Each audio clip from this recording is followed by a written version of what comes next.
Sibérie, 200 km de Tomsk, où les colonies pénitentiaires abritent environ 17 000 jeunes prisonniers, y compris des filles.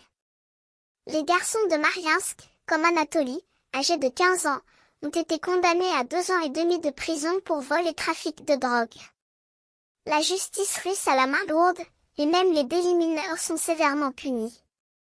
Les colonies sont des lieux de discipline et de travail, où les détenus sont soumis à un régime strict. Anatoly et ses 2 amis ont été condamnés à 2 ans et demi de prison pour vol et trafic de drogue. Ils sont considérés comme des « mauvais garçons » et sont traités en conséquence. Ailleurs, à Tomsk, la colonie abrite une centaine de filles, dont Larissa, âgée de 18 ans, condamnée à 5 ans de prison pour complicité de meurtre. Elle est dans une situation difficile, car elle n'a pas pu voir sa fille de 3 ans, Ksenia, depuis sa condamnation. Elle pense à sa fille en permanence et rêve de l'emmener à l'école un jour. Les détenus sont soumis à des activités éducatives et professionnelles, mais les conditions de vie sont difficiles. Les repas sont limités, et la nourriture est souvent insuffisante. Les filles, comme Larissa, sont utilisées pour fabriquer des vêtements qui seront vendus commercialement, mais leur salaire est très faible. Les colonies sont également des lieux de caste, où les détenus sont séparés en fonction de leur statut social et de leur niveau d'aptitude. Les éleveurs ont tendance à fermer les yeux sur les abus de pouvoir et les violences. Les conditions de détention sont également très difficiles.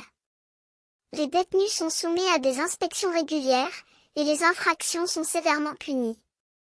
Les cellules d'isolement sont des lieux de peur et de douleur, où les détenus sont envoyés pour des périodes allant jusqu'à 12 mois. Malgré les difficultés, les détenus ont des moments de joie et de réconfort. Les visites familiales sont rares, mais elles apportent un peu de lumière dans la vie des prisonniers. Vadim, âgé de 18 ans, a pu voir sa mère pour la première fois en 2 ans, il y a ressenti un sentiment de soulagement et de joie.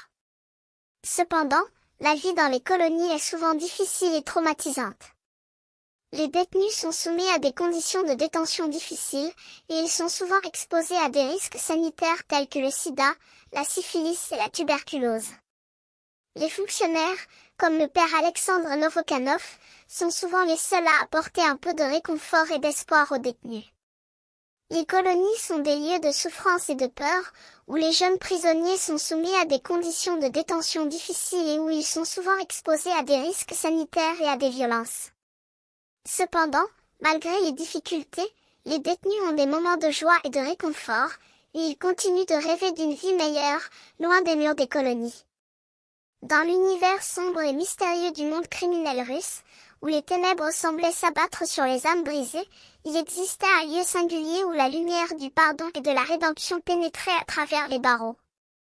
C'était la colonie de Tomsk, où le père Novokanov, un prêtre dévoué, accueillait les prisonniers avec une oreille attentive et un cœur plein de compassion. Parmi les nombreux détenus qui peuplaient ces murs, il y avait ceux qui se sentaient honteux de leurs actes, et qui cherchaient à se repentir en confessant leurs péchés à l'ombre du Christ. Le père Novokanov les écoutait avec une gravité solennelle, gardant pour lui les secrets qu'il lui confiait, tout en leur apportant un conseil sage et une main réconfortante. Mais il y avait également des jeunes filles, atteintes du VIH, qui avaient été abandonnées par la société et qui vivaient dans l'isolement et la peur. C'étaient des adolescents qui avaient sombré dans la toxicomanie et qui avaient été entraînés dans le trafic de drogue. Albiana, une fille de 15 ans, avait été arrêtée depuis 3 ans, et avait appris qu'elle était infectée lors de son arrestation. Elle avait dû l'accepter, mais ne savait pas quoi faire pour survivre avec cette maladie. Vera, une psychologue déterminée, avait été assignée à ces filles pour les aider à gérer leur situation. Elle leur proposait des séances de relaxation et des conseils pour leur bien-être physique et mental. Mais elle savait que cela ne suffisait pas, et que les filles avaient besoin de trouver un sens à leur vie. Dans cette colonie, il n'y avait pas de traitement médical disponible pour les personnes atteintes du VIH, et les détenus devaient se contenter d'un régime pauvre en graisse et en vitamines. C'était un quotidien dur, mais il y avait un espoir, une chance de rebondir et de trouver un sens à leur existence. Anatoly, un jeune homme qui avait perdu sa famille, avaient connu la dureté de la vie. Ils n'avaient plus personne avec qui s'entendre, et ils se sentaient abandonnés. Mais il y avait également des parents qui essayaient de maintenir le contact avec leurs enfants, malgré les distances et les difficultés financières. Malgré les difficultés, la colonie de Tomsk et de Mariinsk était un refuge pour ces jeunes qui avaient perdu leur liberté. Ils avaient une chance de se réhabiliter, de trouver un sens à leur vie et de retrouver leur dignité. Mais il y avait également un risque de récidive, qui était élevé. 80% des jeunes qui déménageaient dans ces colonies ne s'en sortaient pas. Dans ce monde sombre, il y avait des lumières, des personnes qui pouvaient faire la différence.